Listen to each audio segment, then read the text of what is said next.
Welcome back to the Daily Morning Sports Feed on Reds Army, with me as editor Olivia. Today, let's take a look at some notable sports news in the past 24 hours. Thank you for always supporting and accompanying us. Come to the following hot news. Aaron Judge proves betting on himself was the right move. Oklahoma-Nebraska. A rivalry with a history of great memories. Aaron Judge proves betting on himself was the right move.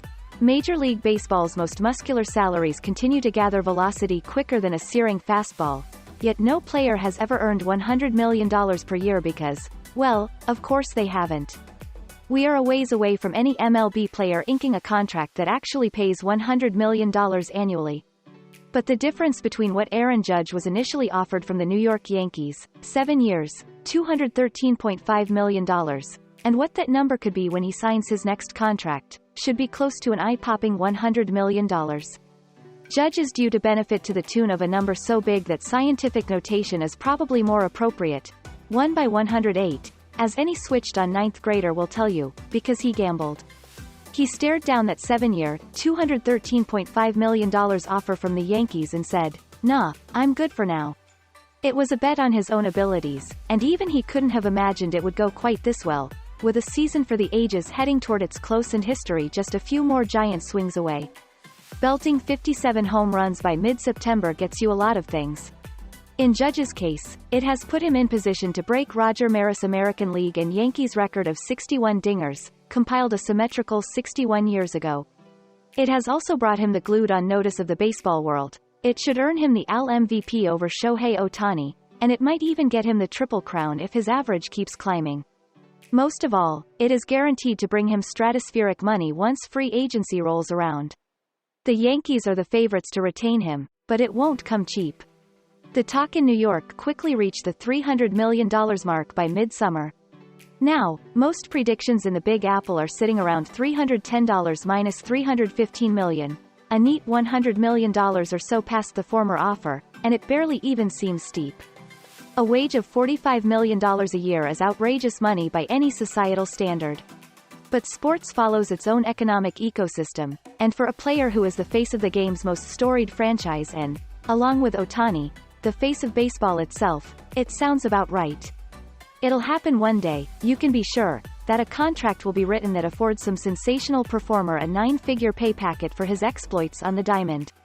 As things stand right now, the largest agreement for a specific year is the $45 million the Los Angeles Dodgers were due to have paid Trevor Bauer in 2022. By the time the milestone of $100 million annually is reached, it will no longer seem quite so otherworldly. It will probably have already long since been passed by an NFL quarterback, or 8. It could be the standard max figure for an NBA veteran, and the top soccer players in the world will be right around there, too.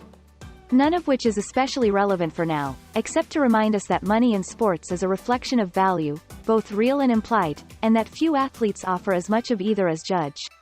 What kind of boldness does it take for a player to back himself in such fearless fashion and then go and outslug everyone else in the whole darn league? This isn't a season where baseballs have taken on a life of their own and positively leapt out of the park under their own steam. Kyle Schwarber has had a sizzler of a campaign for the Philadelphia Phillies and sits second in the home run race, but had only reached 37 as of Thursday. Judge has avoided slumps all season, even as the Yankees' magnificent start lost its vigor. He could afford a short one now and still cruise past Maris. Every Judge at bat the rest of the way is going to be an event, wrote the New York Post's Mike Vaccaro. They are going to be must-see TV. If you are a fan of the Yankees, or merely a fan of baseball, it is impossible not to want to see every pitch. Because every time he swings the bat, something splendid and spectacular could be looming. It is even possible that the record could be matched or broken in dream fashion, with the Yankees due to host the Boston Red Sox between Thursday and Sunday of next week. Sports are trend-driven, and athletes are hardwired to believe in themselves. Will the example of Judge convince others to take on financial risk of similar magnitude in the hope of even grander rewards? Don't bet against it. Players are supposed to get worse at Judge's age, 3-0, not better, and there is some anecdotal evidence in the sport that huge individuals, he's 6'7", are more likely to suffer injury difficulties. There's no sign of it right now, and Judge feels increasingly like an outlier, only to be compared with his own prior performances and not with anyone else. The man with the clubbing swing will be coveted by baseball teams everywhere this offseason.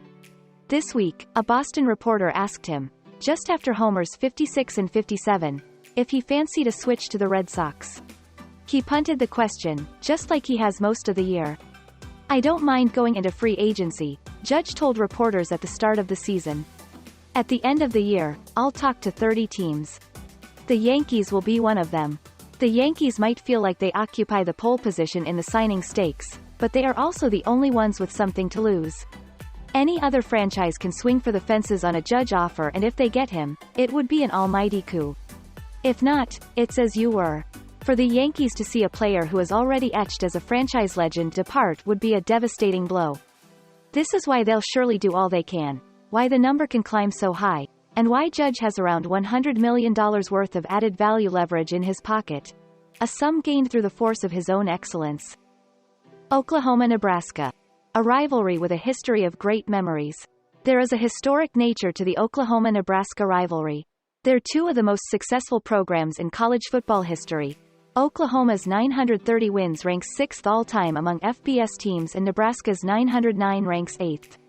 They've had a host of legendary coaches, groundbreaking players, and, of course, unforgettable moments. It was 51 years ago, after all, that these teams met in what some still argue was the sports game of the century. R.J. Young, host of the #1 college football show, is an Oklahoman and longtime follower of the Sooners. He dove into the history of the rivalry on his podcast this week, asking followers to share their favorite memories from the series. He even shared one of his own. Let's dive in. 2006 Big 12 Championship Game. Going freestyle. The number 8 Sooners were 10-2 entering the conference title game against the number 19 Huskers, 9-3 that season. Receiver Malcolm Kelly torched Nebraska, catching 10 balls for 142 yards and 2 touchdowns, including a 66-yarder from Paul Thompson that gave the Sooners a 14-0 lead in the first quarter. Oklahoma would march to a 21-7 victory and earn a trip to the Fiesta Bowl. By the way, that Fiesta Bowl would end up being one of the greatest games in college football history, courtesy of Boise State, but that's a story for another time. For Young, though, the Oklahoma victory itself wasn't even what was so memorable. For him, it was more about Kelly's freestyle rap in the locker room after the game. "I used to have the whole thing memorized," Young said. "I graduated high school in 2006, so this hit me different because I didn't expect any of that to happen in the locker room celebration." Turning point for Oklahoma in 2000.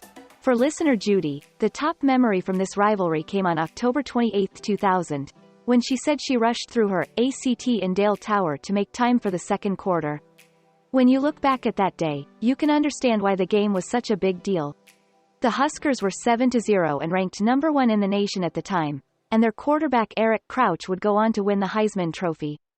The Sooners were good, too, however. Not only was Oklahoma 6-0 and ranked number 3, but it had just beaten then No. 2 Kansas State the previous week. After Nebraska jumped out to a 14-0 lead, Oklahoma QB Josh Heupel led the Sooners on a 31-0 rampage the rest of the way in a 31-14 victory. Young pointed out that the win also signaled a turning point in the rivalry. "Oklahoma was sorry in the 90s, he said. "As a matter of fact, the 90s Nebraska teams are, that's maybe the best decade for any football team ever. We're talking about Tommy, Frazier.